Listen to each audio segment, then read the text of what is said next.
Middle east में एक बार फिर सूरत हाल इंतहाई कशीदा हो गई है। काफी तनाव बढ़ गया है। अमेरिका ने ईरान पर ताजा एयर स्ट्राइक्स किए हैं, जबकि ईरान ने सख्त रद्द-ए-अमल देने की वार्निंग दी है। आपको बताते हैं कि दरअसल पूरा मामला कैसे ये यहां तक पहुंच गया। एक तरफ तो ईरान पर पूरी दुनिया की नजर इसलिए थी, पिछले 2-3 दिनों से हम देख रहे थे किस तरह रहबर आला सैयद आयतुल्लाह खामनेई मरहूम का जो उनकी जनाजे का प्रोसेशन निकला हुआ था। तकरीबन ये दावा किया जा रहा था कि एक से ज्यादा यानी कि कई लाखों में लोग वहां पहुंचे हैं। लेकिन इसी बीच डोनाल्ड ट्रंप का एक स्टेटमेंट आता है 2 दिन पहले कि either we will fix the deal और we will finish Iran something, इस तरह के एक स्टेटमेंट उनका आता है। इस पर काफी सुर्खियां आई कि आखिर डोनाल्ड ट्रंप ऐसा क्यों कह रहे हैं। अब जो खबर सामने वो यही है कि एयर स्ट्राइक्स हुई है और जो दावा किया जा रहा है अमेरिकी कुछ मीडिया के हवाले से कि ये एयर स्ट्राइक्स पहले के मुकाबले कई गुना तीखा यह हमला है। अब सवाल ये पैदा होता है कि ईरान ने जो वार्निंग दी है वो हालात क्या आगे बनेंगे। फिलहाल बता दें कि अमेरिकी फौज ने ऐलान किया है कि इसने ईरान में कई फौजी मकामात को निशाना बनाया ने मिलिट्री एस्टैब्लिशमेंट को टारगेट किया है।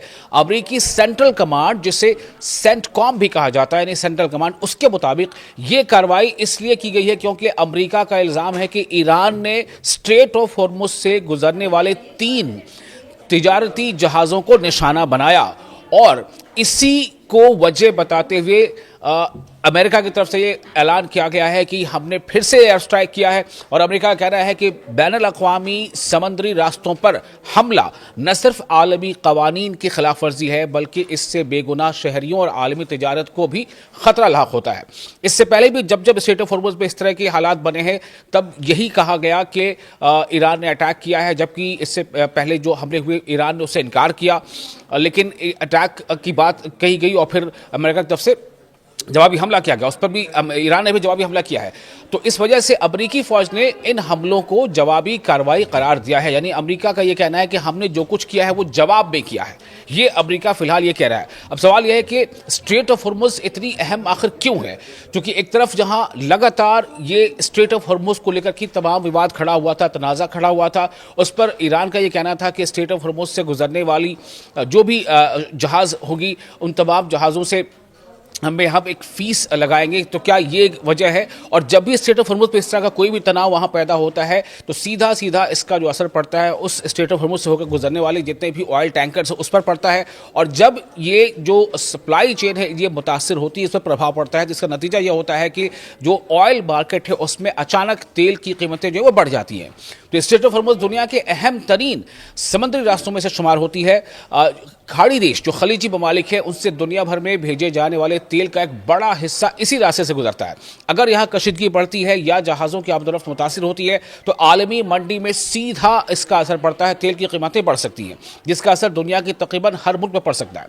तो अमेरिकी हुक्काम जो भी फिलहाल उनके हवाले से जो खबर सामने आ रही है उसके मुताबिक इस बार के हमलों में जो अमेरिका ने किया है, एक तो ये कि अमेरिका ये कह रहा है कि हमने जवाबी हमला किया है, तो इस हमले में ईरान के फिजाई दिफाई निज़ाम यानी जो डिफेंस का जो पूरा इंफ्रास्ट्रक्चर है ईरान का, एयर डिफेंस, उसे और साथ ही साथ anti ship cruise missile, drone launching sites और दीगर फौजी तंसीबात यानी मिलिट्री एस्टैब्लिशमेंट्स को निशाना बनाया गया है। अगरचे हमलों की पूरी तफसील अभी सामने नहीं आ पाई है, हम आपको और आगे वीडियो में इस बारे में अपडेट देंगे कि कहां कहां नुकसान हुआ है और ईरान का अब रद्द-ए-अमल क्या है, ईरान क्या करने जा रहा है, क्या ईरान भी इसी शिद्दत के साथ जवाबी हमला करेगा। लेकिन सबसे अहम बात यहाँ पे है कि ईरानी मीडिया के मुताबिक, जो ईरान के मीडिया से रिपोर्ट सामने आ रही है उसके मुताबिक जो सदर्न ईरान है यानी दक्षिणी ईरान, तो उसके मुख्तलिफ इलाकों में जिनमें कश्म जजीरा शामिल है, सेरेक शामिल है और बंदर अब्बास शामिल है, वहाँ कई धमाकों की आवाज़ें सुनी गई हैं। ये ईरानी मीडिया के हवाले से खबर है। अब तक किसी जानी नुकसान की सरकारी तौर पर इसकी अभी तस्दीक नहीं हुई है, इसे पुष्टि नहीं की गई है कि हाँ किसी के जान नुकसान हुआ हो। लेकिन अमेरिकी मीडिया का जो इसके बारे में जो खबर आ रही है वो खासतौर पर जो एक्सियोस की रिपोर्ट है उसके मुताबिक इस बार के हमले तकरीबन 4 से 5 गुना ज़्यादा शदीद थे। जैसे मैंने पहले भी आपको बताया कि अमेरिका का यानी सेंटकॉम का, सेंट्रल कमांड का जो ये इस बारे में खुलासा वो ये है कि इस बार हमने काफ़ी शदीद हमले किए हैं। लेकिन जो शुरुआती जानकारी आई है उसके मुताबिक किसी शहरी इलाके में ये हमले नहीं हुए हैं और इसका नतीजा ये है कि फिलहाल इसके बारे में कैजुअल्टी के बारे में कुछ खास रिपोर्ट ना तो अमेरिकी रिपोर्ट मीडिया के हवाले से है ना ईरानी मीडिया के हवाले से है, लेकिन हाँ तनाव ज़बरदस्त बढ़ गया है।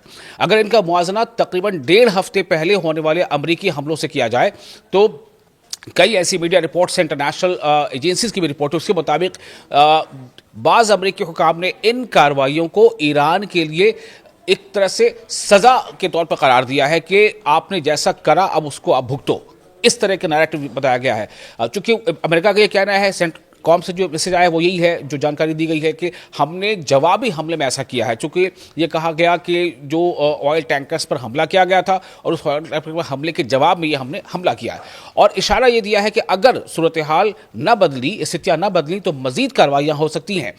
तो दूसरी जानिब ईरान ने अमरीकी हमलों की शदीद मजम्मत की है, इसको कंडेम किया है, और ईरानी एक्सटर्नल अफेयर्स मिनिस्ट्री का कहना है कि अमरीका ने दोनों मुल्कों के दरमियान गुज़िश्ता माह होने वाले 60 रोज़ा जंग बंदी यानी सीज फायर का जो अग्रीमेंट था या जो MOU साइन हुआ था, मेमोरेंडम ऑफ अंडरस्टैंडिंग, उसकी खिलाफ वर्जी की है।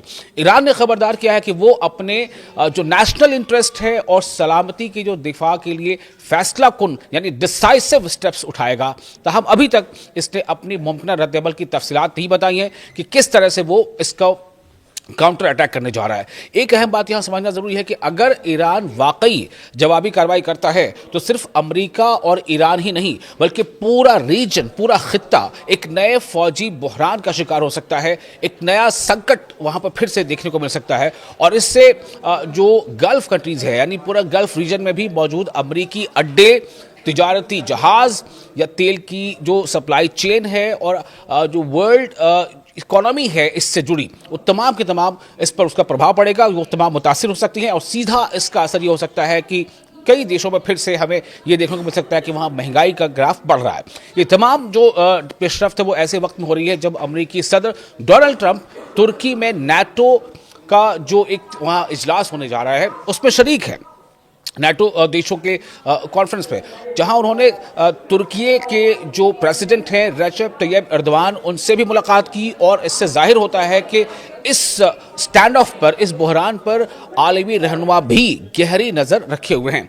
फिलहाल सूरत हाल तेज़ी से बदल रही है। अमेरिका अपने हमलों को दिफाई और जवाबी कार्रवाई यानी कि वो डिफेंस का अटैक बता रहा है, और जबकि ईरान इन्हें अपनी खुद मुख्तारी, अपनी सॉवरेनिटी के लिए, अपनी संप्रभुता के लिए उसका जो है वायलेशन करार दे रहा है। और इससे कह रहा है, ईरान का कहना है कि वो सख्त रद्द-ए-अमल यानी कि इसका जो है वो तीखा जवाब देगा।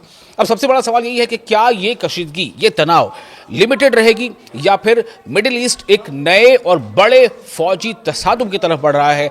आने वाले चंद घंटे या चंद दिनों में इस हालात देखना होगा कि किस तरह से ये तेज़ी से तब्दील होते हैं। आपको ये वीडियो कैसे लगा, आप इसके बारे में अपनी राय हमें कमेंट बॉक्स में शेयर कर सकते हैं, और वीडियो अच्छा लगा हो तो इसको लाइक और शेयर ज़रूर करें।